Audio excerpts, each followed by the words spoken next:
Greg, it's so great to see you today. I've been looking forward to this for months. Thank you so much for having me, Sandee. I love you so much. You and I could have went for an hour before we actually went live and hit record. I'm just excited to be here today. What an honor. I'm ready to rock. Thank you. Oh, so am I, because you have so much energy, and I can't wait for my audience to hear this energy. But before we start getting into what you're doing now, we all have a story. What is your story, and how did you get to where you are today? Oh boy, right out of the gate, huh? Uh, let's dive deep, right? So let me tell you exactly who I am and why I'm here. For the last 11 years, up until the pandemic, I had been on Wall Street. I had a ton of Now, what success did from you do on monetary. Wall? Yeah, what were you Yeah, doing on Wall so Street? I was in stocks, like a broker, and I worked at a brokerage. Oh, So when okay. I got out of college, I didn't know what I wanted to do, Sandy, but I was ambitious, and I always had an infatuation with the stock market. So I ended up on Wall Street. But a very pivotal part of my journey is this: simultaneously, when I ended up on Wall Street, I discovered personal development. So everything changed for me. Everything began to just like I would look at everything from a different perspective. So wait a minute, you mean who I am now is not a life sentence? Like I can develop confidence, I could change my perspective, and so I started to have a lot of success on Wall Street. And Wall Street was a lot of fun until it wasn't. As you can imagine, like with stock market and unpredictability, so much out of your control, it could become a bit stressful to say the least. And so ultimately, at some point, I felt called to pivot, and I left that and I started my own business still in the finance industry, but something much different. Essentially, provided capital and loans to businesses across the country.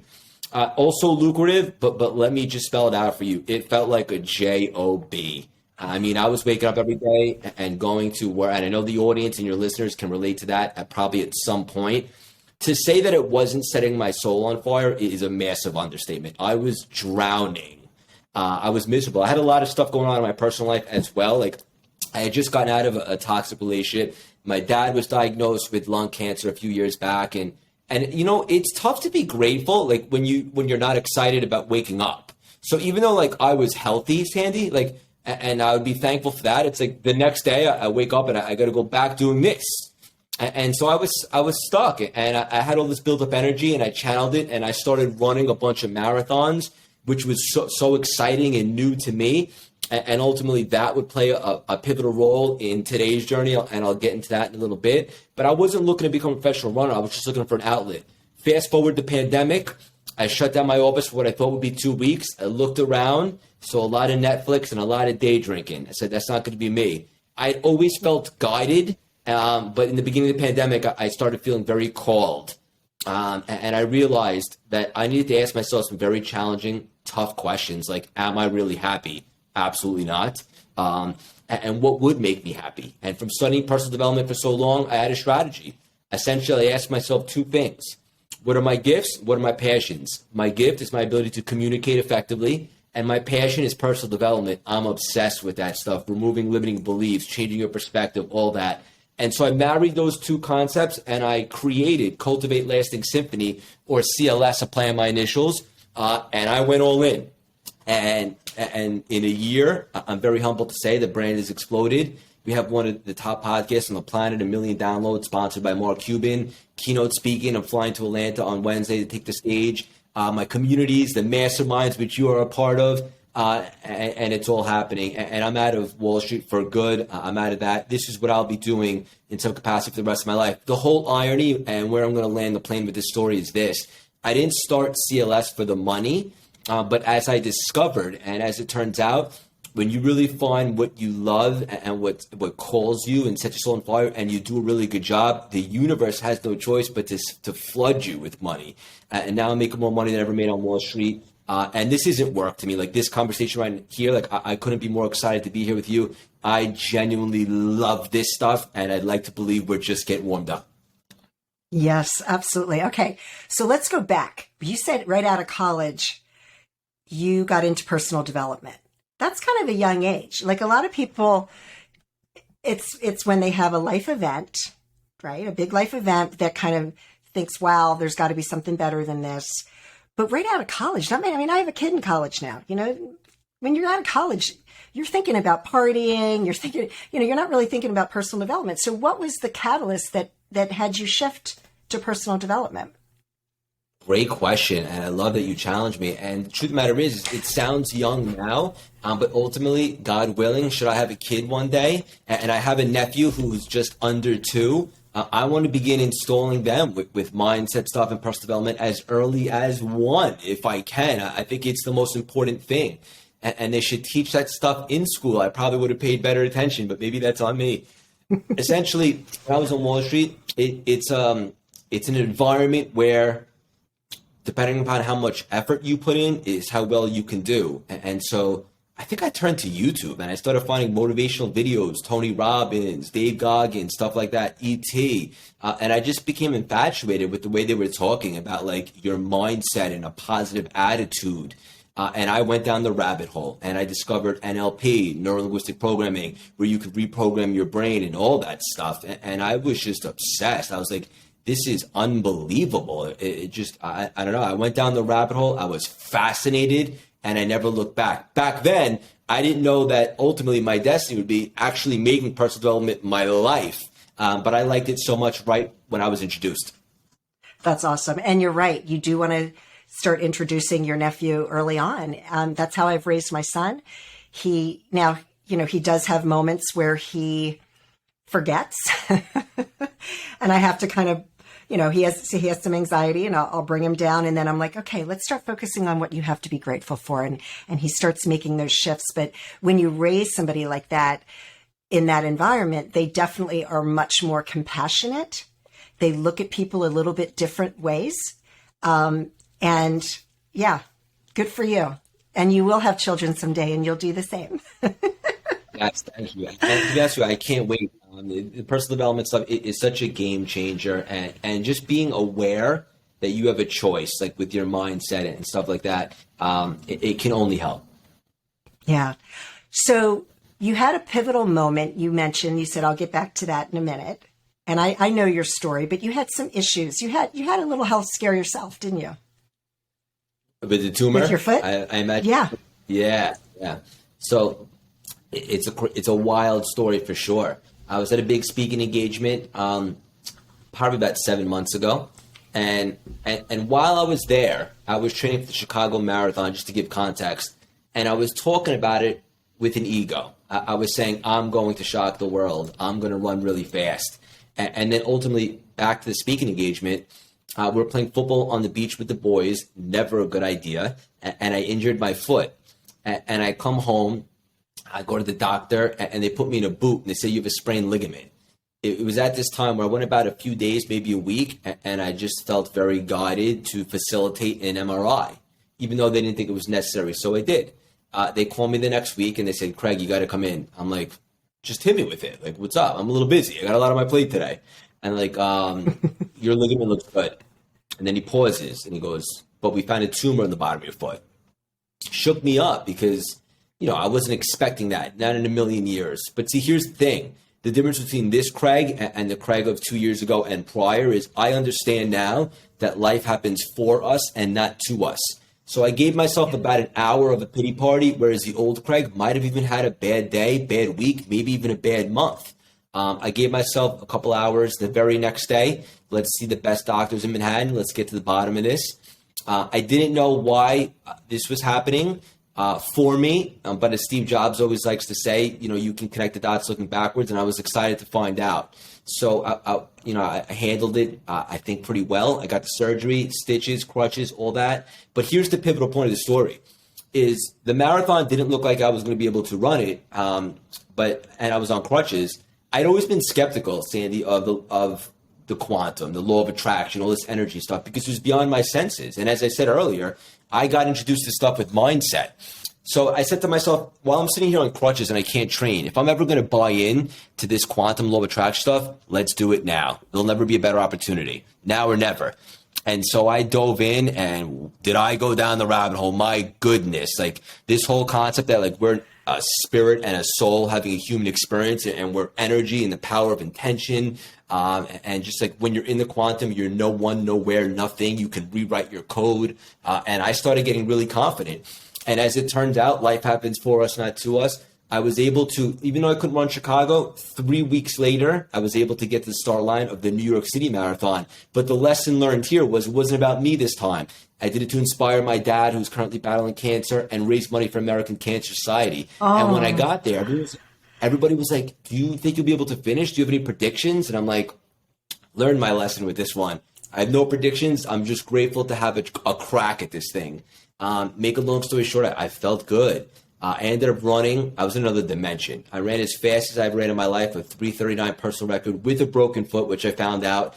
And it was just the most special experience ever. And there's no other way to describe it other than a quantum experience, because I didn't have physical training to run 26.2 miles.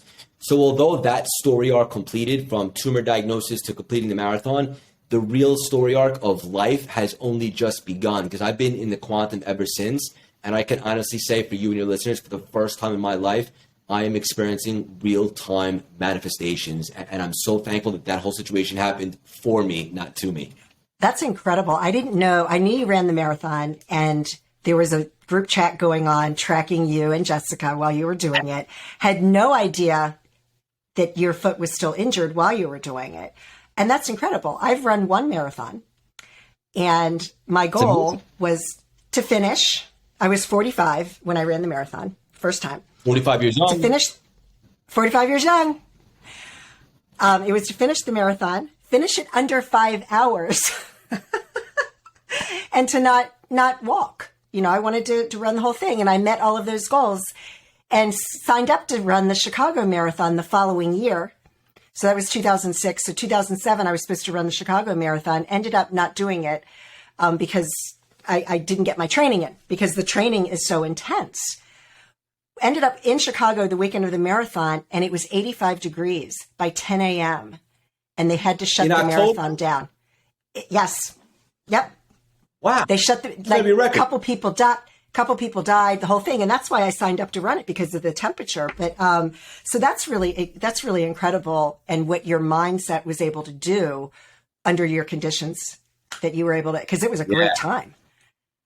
Yeah. And I've since thought about training for a marathon, and I thought, who the heck, I'll keep my language clean, who the heck runs for 5 hours?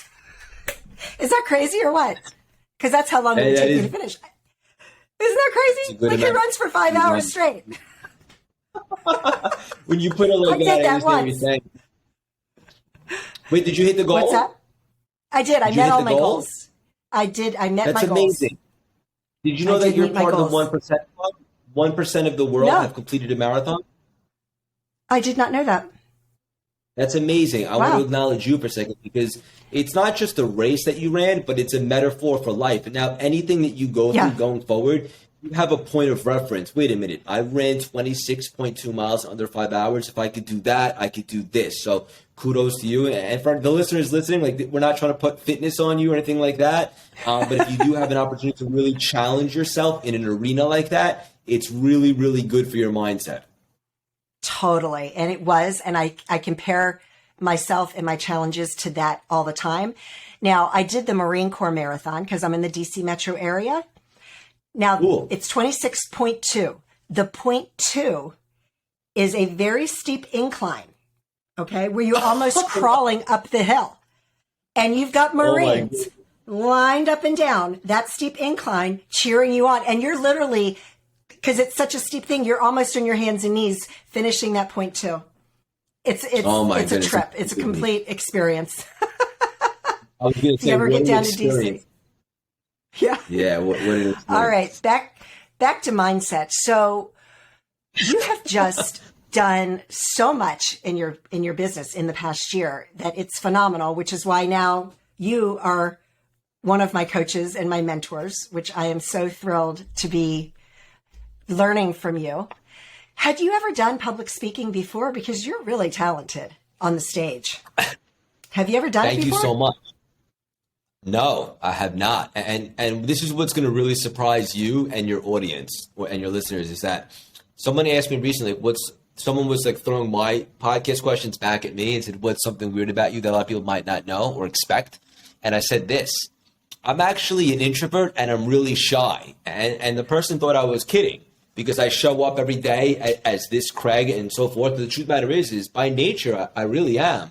When I realized what it would take to really make an impact with CLS at the biggest scale possible, I knew I was going to have to be in front of people so that they could hear the message. And so I developed the skill and I kind of changed my perspective. But I had never done public speaking in the past. It doesn't come natural to me. But just like anything else in life, for the most part, you can usually develop a skill set for it.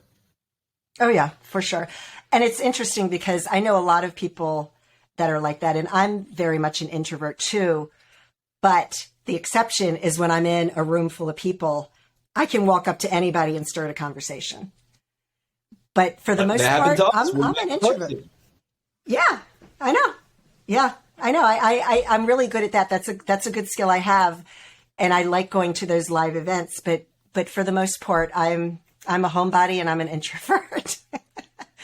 I wouldn't leave the house. When COVID hit, I was like, perfect. I don't have to go anywhere now. I'm off the hook. I can stay home. I don't need to go meet my girlfriends. I don't need to go do this. Just stay home. Yeah. But you know that about. Yeah, for sure. So what is your favorite, is there a favorite quote that you have? Before I ask you your next question, I want to know, what is your favorite quote? Because you've done a lot of personal development work. What is your favorite one that kind of, if there was one thing that gets you going every day? I think in the beginning when I started CLS, and I usually say this to a lot of the community members and the clients and so forth, is I always say this: look yourself in the mirror and say 3 words. Why not you? I said that before my first marathon. I said that before I started CLS, and ultimately some of my success on Wall Street. It's just that there really is no reason as to why we can't do what our heart desires. And why can't we listen to the voice of the dream in our heart? The thing is that most people create, and the key word there is create, limiting beliefs on why they're not worthy to do what they want to do and to follow their dreams. And the reason why I say create is because nobody was actually born with these limiting beliefs. We've cultivated them over time. And as soon as we become aware of that, we have the ability to go back in and change the thoughts that take up real estate in our mind to more empowering ones. So we get rid of the negative ones. And those new empowering thoughts create new beliefs, which create new habits and behaviors, which create new results. And so once you become aware that you have a choice, because thoughts are random, thinking is not, you could be strategic with the thoughts you allow to stay in your head, then ultimately, why not you? I love that. I wrote that down because I love that. Why not you? So what would you tell somebody if you have a client or whatever, and you discover, or they even say that they've got this limiting belief, how would you help them to make that shift? I would just say this: what is your limiting belief? And let's just say, that I'm an imposter. I want to start an entrepreneurial business, but who's going to listen to me? I'll ask them straight up, do you think you were born with that belief? And they'll usually say, no. I'll say, okay, so where did you create it? Could it have been maybe the news or your environment or society or your family? And then they usually pin back to, my parents grew up kind of conditioning me to this, or I had an experience in high school and I always lost confidence. So I said, now that you agree that you created this limiting belief, is it possible that we can create a new, more empowering belief to take that one over? And then they say, yes, I guess that would be possible. And then ultimately we go back in and just do what I just said. Get rid of the negative thoughts like an intruder in your house, and be very strategic with the positive ones. And they create new beliefs. And I know for your audience listening, they're probably like, that sounds so simple. Well, here's the kicker. It is simple. It's not easy, but it's simple. And what I mean by that is as follows. It takes self-awareness and some conditioning to be committed to making sure that you get out in front of this thing and continuously put positive thoughts in your mind. And as you continue to do that, you will create new empowering beliefs. But you got to stay committed, and you got to stay you got to stay consistent. At the end of the day, are you interested or are you committed? And if you're committed and you do this every day for a few weeks, all of a sudden, you're going to be conditioned and programmed to continuously input positive thoughts in your mind. And those positive thoughts create new beliefs. And then you're removing the limiting beliefs. It's like a sports car with a governor where you can only go a certain speed. You're removing that. And now there's no limitations on what you could do and where you could take this thing called life. Love it. Love that. And it's so true that it's very simple, but it's not always easy because a lot of times people don't want to take a look at themselves. And then when it comes to like feeling like an imposter, many times people are just comparing themselves to other people. And I know I've gone down that rabbit hole too, where you see another coach out there and they're doing this and doing that. And you start thinking, and for me, because I've been on this journey for so many years, I'm able to switch that very quickly because I recognize it immediately. And it's not so easy for everyone though. Yeah. Yeah. So what is the best advice? Yeah. Right. Go ahead. I was just going to say it's not easy, but it's a simple concept. And if you're really committed to raising the volume to the dream in your heart and really making an impact on this world, because I do believe in my soul that everybody's here for a reason with specific, unique gifts, and everybody here has a purpose. And if you're committed to following that path, then you make it exciting. Like, for example, let's say you're ever feeling weird. Oh, thank you, universe, for shining a flashlight and giving me feedback to let me know that my thoughts right now are out of whack. I'm going to go ahead and be proactive. And then it becomes fun and becomes exciting. What were you about to say? I was just going to ask you, what is the best advice that you've ever received?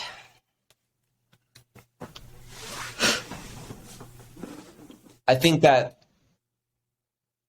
the best advice that I ever received is that there's no such thing as failure as long as you learn lessons. And the only way that you fail is if you don't try, right? So to use a baseball analogy, like if you're just standing in the batter's box with the bat and you don't even take a swing, like I can't get behind that. But if you take a swing and you strike out, it's okay. We'll figure out like how to make contact next time. So I think with me, like people always say, like, I was at a big speaking engagement. I'm flying out on Wednesday to Atlanta. I was on Atlanta a few weeks back. People asked me, like, weren't you scared to start CLS on the online business space, which you had 0 experience and 300 Instagram followers, to leave a stable job on Wall Street? And my answer was, I was petrified to go back and wake up every day feeling like I was stuck going to a job. Like, to me, I associated that with death. The thing with me is I had never came up with the idea for CLS because I was so stuck in the rat race. I didn't even give myself a chance to come up for air. And that's on me. I take accountability for that. But once I was able to package and realize CLS is my thing, it's my calling, it's my destiny. Once I had the idea and it was tangible to me in my mind, then going back was failure, because then I was making a choice to stay miserable. Right. So I realized that when I stepped into CLS, it might not be smooth sailing, right? It might not just go up in a straight line, but I see a lot of people having success that I believe I could be better than. I say that very respectfully. So I'm going to put in the work. I'm going to surround myself with the right people. Nobody will outwork me. And if I have a couple bumps and bruises, I will learn and I will adapt and I will evolve and I'll grow. And I don't consider that failure. And once you have that mentality, you're not scared to try new things because you know that eventually you'll figure out what doesn't work and what does. And so just to hammer it home and land the plane with this for the listeners, I believe the only way that you fail is if you don't try.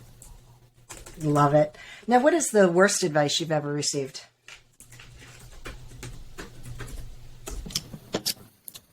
I think the worst advice that I received was when I started CLS, was that it's going to take a while and just be prepared, to launch a lot and have nobody sign up and it take a while to get going. And not that I, believed it would go up in a straight line, but I'm a hard worker and I'm a quick learner. And I'm willing to put in the work and put my heart and soul into this. And, I know CLS looks like a meteoric rise. Obviously, I'm putting in a lot of hours. But again, it's not work to me because I genuinely love this stuff. But ultimately, for anyone that's out there, if you have the long game mentality, and what I mean by that is forget about the expectation of outcome. Just be consistent and committed every day. And then all of a sudden, in a few months, it's like, whoa, look what we built. Don't let anybody tell you how much time it should or can take. Stay at your own pace, put in the work, stay consistent, and you will, without a shadow of a doubt, achieve success, whatever success is to you. Love it. And that is so true, the long game. And so many people give up too quickly when things don't go their way. Way too quickly. And it's momentum is the most powerful thing to get and the easiest thing to lose, Sandee. And like people like they have momentum and then they hit an obstacle and then they get dejected and then they stop. You should be prepared for obstacles and challenges and embrace them. And you're right. People usually stop right before they would have blew up or had success. So true. Yeah, love it. So, Craig, is there anything else that you want to share with the audience that we haven't talked about today? I just want everybody to know that, not to sound too cliche, but every single person does have a dream in the heart. Everybody is here for a specific reason with a purpose. And I challenge you to, when you feel called or when you do hear that voice inside you, right? Whether you're in the bathroom, on a run, on an airplane, at a funeral, whatever the case may be, and you feel that intuition, raise the volume to that voice and really listen to it and pursue that.